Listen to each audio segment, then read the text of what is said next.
여러분 반갑습니다. 정의유화입니다. 오늘은 이제 인생보감의 마지막 편을 소개하는 시간입니다.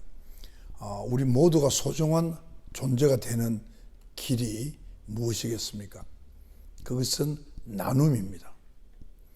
이 나눔에 대해서 소개를 드리겠습니다. 한때 우리 사이에서 부자 되세요 하는 인사말이 유행한 적이 있었습니다. 그러나 요즘에는 물질적인 풍요보다는 마음의 행복을 갈구하는 사람들이 늘어나는 듯 합니다. 오역이라고 하지만은 우리에게 널리 알려진 성경 말씀 중에 부자가 천국에 가기란 낙타가 바늘길을 통과하기보다 어렵다 하는 구절이 있습니다. 천국을 행복의 이상향으로 간주한다면 재산가들이 행복의 땅에 들어가기란 어째서 그렇게 어려운 것일까요? 백악관 자선 모임에 참석한 세계적인 갑부인 빌 게이츠는 돈은 벌기보다도 쓰기가 더 어렵다는 명언을 남겼습니다.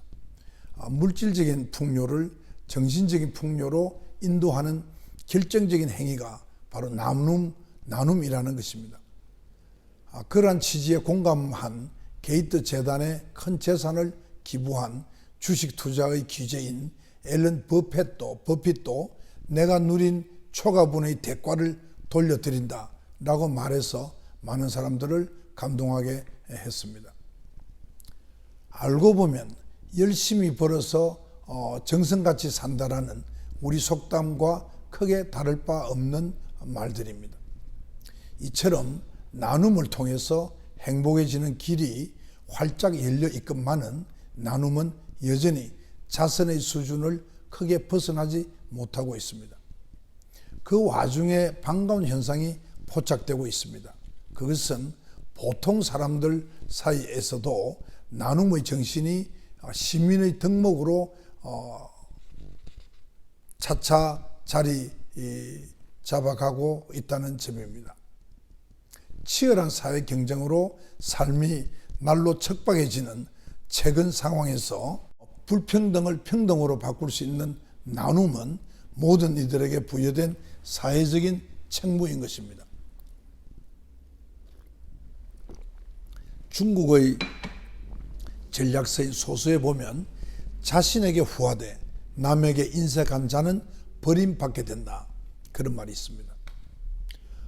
또 처칠 영국의 총리죠께서는 우리는 노동으로 생계를 유지하되 나눔으로 인생을 완성해 간다, 그런 명언을 남겼습니다. 빌 클린턴 미국 대통령도 나눔은 언제 시작해도 결코 늦거나 이르지 않다, 가서 나누자, 이렇게 말을 한 적이 있고요. 책은담에도 보면 아무리 큰 돈도 순간적인 기쁨조차 주지 못할 때가 있고 한 공기의 식사라도 평생의 은혜로 감동을 줄 때가 있다, 그런 귀한 말이 있죠. 인간은 성공과 실패가 교차하는 그 인생 역정에서 남들과 기쁨과 슬픔을 나누고 또 고난을 이겨 나갑니다. 친구나 동료를 뜻하는 캄파니온이죠. 이것은 동반자라는 뜻인데요. 이 캄파니온도 포르투갈 말로 빵을 나눈다 하는 말에서 기원한 것이라고 합니다. 더구나 인터넷의 확산으로 소유의 시대에는 접속의 시대로 소유의 시대에서 접속의 시대로 옮겨가는 그런 요즘입니다. 이런 요즘에는 그런 오픈 소스, 또 협동조합, 공유 경제와 같이 나눔의 윤리를 지향하는 활동들이 새로 주목을 받고 있습니다. 물질과 달리 정보나 지식은 나눌수록 가치가 커지기 때문입니다. 순수한 동기로 행한 조건 없는 나눔은 실행자나 수혜자 모두에게 서로가 소중한 존재임을 실감하게 합니다. 대가나 과실을 전제로 하는 나눔은 진정한 나눔이라고 할 수 없습니다. 은혜를 베풀고 갚기를 바라지 않고 남에게 물건을 주고는 후회하지 마라 하는 옛말, 또는 참된 마음에서 우러나오는 보시는 이름이나 칭찬을 바라지 않는다 하는 법부경 구절은 바로 나눔의 진정한 가치를 강조한 것입니다. 조건 없는 나눔에 관해서 널리 알려진 이야기가 있습니다. 그것은 미국의 아동 소설가죠. 바로 셀 실버스타인이 쓴 아낌없이 주는 나무 이야기입니다. 나무는 사랑하는 소년이 찾아올 때마다 모든 것을 줍니다. 돈이 필요하다고 할 때는 자신의 열매인 사과를 따서 내다 팔게 하고, 집이 필요하다고 할 때는 자신의 가지를 베어서 집을 짓게 하고, 배가 필요할 때는 자신의 몸통을 내어줘서 배를 만들게 합니다. 결국 모든 것을 내놓은 그 나무는 밑둥만 남게 되었답니다. 그러나 그 나무는 세파에 지쳐서 돌아온 소년에게 걸터 앉아서 쉴 수 있는 밑둥마저 내주었습니다. 내가 굶주려 애쓸 때 너 있었나? 밥을 찾을 때 거기 있었나? 내가 목말라 애쓸 때 너 있었나? 물을 찾을 때 너 있었나? 내가 병들어 누웠을 때 너 있었나?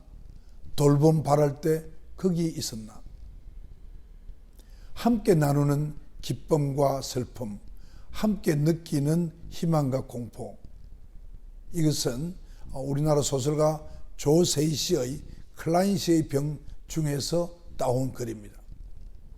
1929년 세계 전역을 휩쓴 경제공황으로 많은 나라들이 공경에 처했을 때 스웨덴은 국가를 가족과 같은 나눔의 원리로 조직화하는 대안을 통해서 경제공황을 성공적으로 극복했다는 얘기는 유명한 얘기입니다. 이른바 국가가 가정의 역할을 대신하는 국민의 집이라는 비전으로 경제난에 함께 대처했습니다. 그럼으로써 스웨덴은 오늘날 세계적으로 인정받는 복지국가의 초석을 다질 수 있었다고 합니다. 나눔은 타인을 경쟁자가 아닌 삶의 동반자로 인식시켜서 뺄셈의 사회를 덧셈의 사회로 바꾸어 놓을 수 있습니다. 이는 오늘날 사회적으로 크게 문제시되는 빈곤의 악순환을 극복할 수 있게 계기를 마련해 줄 수 있습니다. 나눔의 전통은 한국 사회에서도 쉽게 찾아볼 수 있습니다. 조선 영조 때 나간 군수를 지낸 류이주 선생은 전남 구례에 운조루를 지었습니다. 그래서 그 운조루는 그 안채와 사랑채 사이에 양곡 두 가마 반이 들어갈 수 있는 큰 뒤주라고 그러죠. 뒤주를 설치했다고 합니다. 뒤주 손잡이에는 누구든 뒤주를 열어서 곡식을 끓여갈 수 있다라고 하는 뜻의 그런 타인능해라는 글귀를 써놓고 아들과 며느리들에게 뒤주의 쌀을 비우지 않도록 하라고 일렀답니다. 배를 굽는 주민들에게 은밀한 온정을 베푼 것이지요. 일제강점기나 한국전쟁에서 수없는 곡절을 겪은 지리산 자락에 있는 운조루 그 고택이 200여 년간 원형 그대로 보존되어 온 것도 공궁의 고통을 함께 하자는 나눔과 배려의 정신 덕분이 아닐까 합니다. 나눔의 대상은 인간 사회에 한정된 것이 아닙니다. 2004년에 노벨 평화상 수상자인 케냐의 시민 운동가죠. 왕가리 마타이는 30여 년간 물과 흙을 보존하면서 지속 가능한 개발을 위해서 나무 심기 사업을 벌였다고 합니다. 이 사업이 뒷날 그린벨트 운동으로 전국적으로 퍼져나갔고 그린 네트워크라는 범아프리카 사업으로 확장된 뒤에 국제 그린벨트 운동으로 지구화되어서 환경보호에 대한 인류의 관심을 크게 높였습니다. 이 같은 사례는 나눔이 인간 사회를 넘어서 자연과 사물의 세계로까지 이어갈 수 있음을 시사합니다. 생명체를 이루는 유기물을 스스로 생성할 수 있는 것은 태양 에너지를 이용해서 광합성을 할 수 있는 엽록소를 지니고 있는 식물뿐입니다. 인간을 포함한 동물들은 대지나 바다에 뿌리를 둔 초목이나 수초를 먹고 사는 포식자입니다.